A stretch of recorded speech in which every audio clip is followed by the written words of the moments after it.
Guys, I screwed up. I thought that this was a 5-day week. I don't know how I missed it. The governor announced it. I had an email from the superintendent, but I did. I thought we had class on Friday, and we don't. Here's what that means. I was super excited for today. We were going to look at the 60s and counterculture. I had my tie-dye Bob Marley shirt on. I've canceled that assignment. You're not learning about the 60s, at least not from me. If you want to learn about rock and roll of the 1960s, you can look it up. It's fun. That's the sex, drugs, and rock and roll decade. So, if you're into that sort of thing, then more power to you. You got a 4-day weekend to do it. But here's what I'm going to say about the summative assessment.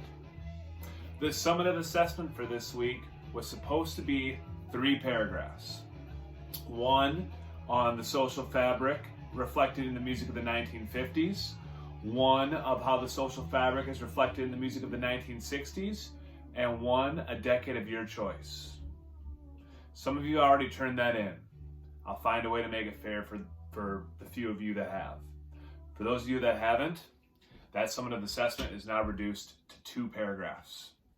1 on the 1950s, a song or artist from the 1950s that reflects the social fabric of that decade, and 1 on another decade of your choice.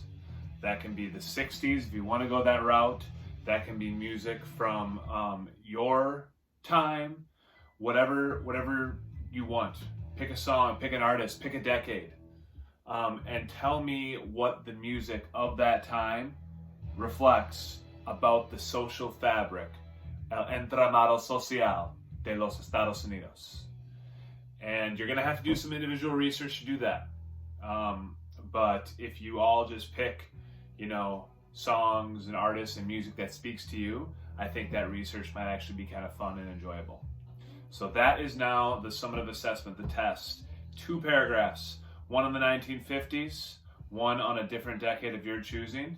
I'm going to leave that due date for Friday. And so it's still due Friday at midnight. That gives you all of the rest of today, Wednesday. There's no assignment for tomorrow. So it gives you all of tomorrow, Thursday, or if you're seeing this Thursday, today. And if you need time Friday, even though that's technically not an instructional day, you have it. Sorry, but, at the end, it's less work for you. So I guess I don't feel too bad. I guess then we'll see each other Tuesday. Nos vemos.